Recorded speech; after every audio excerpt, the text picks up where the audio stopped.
kid that didn't know what he was doing. Now, when Victor came in and spent about an hour and a half, he was with his friend who was helping him with his campaign. After Victor left, Ellis and I just looked at each other. I said, Ellis, I feel like I'm 10 years younger. This young man just excites everybody that he talks to. So, let's give us some excitement, Victor. How are y'all doing tonight? Today. Great. My name is Victor Sims. I'm running for Florida House of Representatives for District 39. One of my favorite quotes is, we've got a fierce urgency of now. It was said by Dr. Martin Luther King Jr. When I first started this race, I met with a lot of people, and I called, the Florida House party, and they're like, yeah, we're not targeting Polk County. And I told them, I said, it's okay. It's okay. With or without you, I'm going to try my best. And throughout this campaign, we've been doing that. We've been talking to people like Sophia Perez, who lives in Celebration and is attending college now.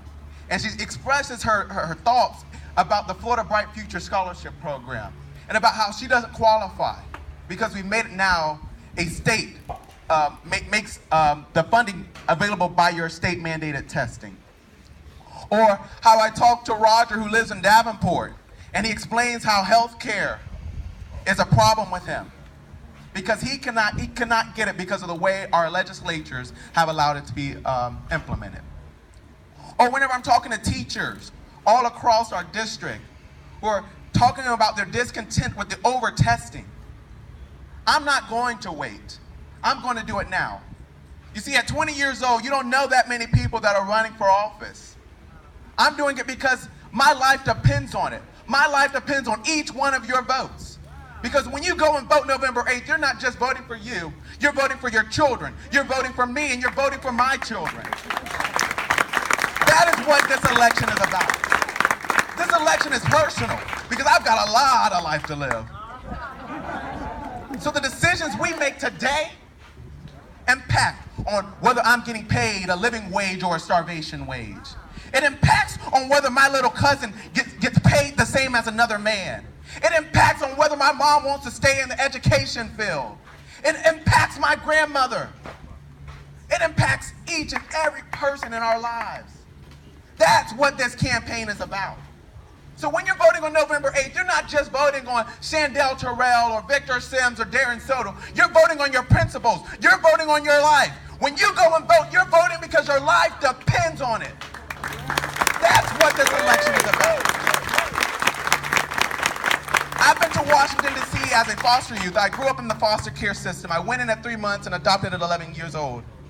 And throughout that time, I've gotten leadership positions serving on national councils. And I've gotten to speak about educational stability. I've gotten to speak about foster homes, about 88 youth in foster care. And I've spoken about the children, our most vulnerable children all across our nation. 442,000 of our children. They're depending on these votes. Because when I'm running against a guy that says slingshot rights are more important than our educational rights, there's a problem. I'm running because I don't want to just be talking about what could have been done, but I want to change it at the seat. I want to be the one making the decisions for your family, making the decisions for your neighbor, and making the decisions for our children. That's what this election is about. And she's right. Whenever I first came in, I remember sitting down and talking to her, and she goes, man, are you crazy? Do you really know what you're getting into? And I told her, I said, yeah, apparently there's 4,000 more Republicans in this district, blah, blah, blah. And I went through all the rundown of everything I had already researched. Well, today there's 2,378 more Republicans because we've gotten voter registration done all across this district. We've knocked doors. My mom, my little cousin.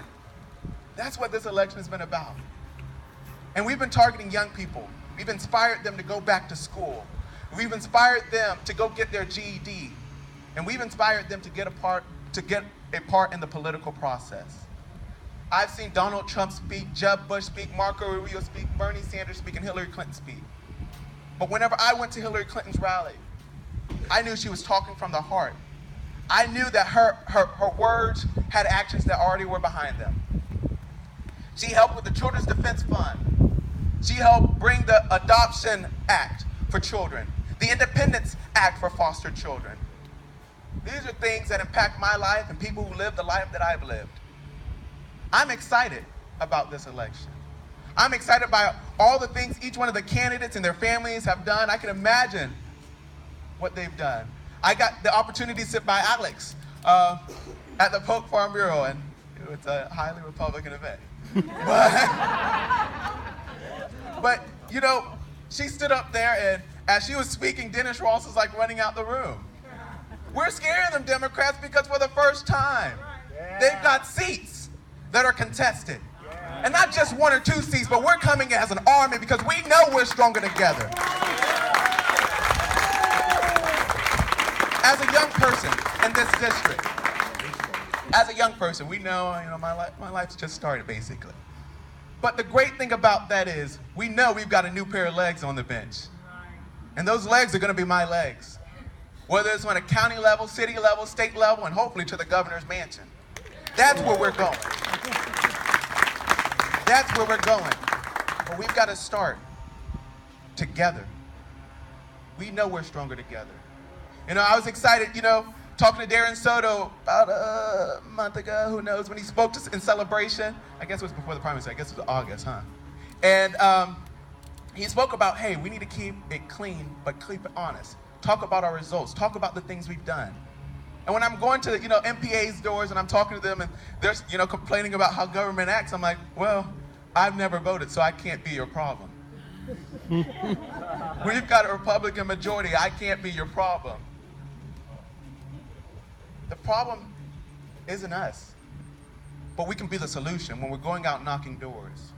When you go vote November 8th or you vote early, don't just have one person in that car and that be the driver, but make sure every seat in that car is full.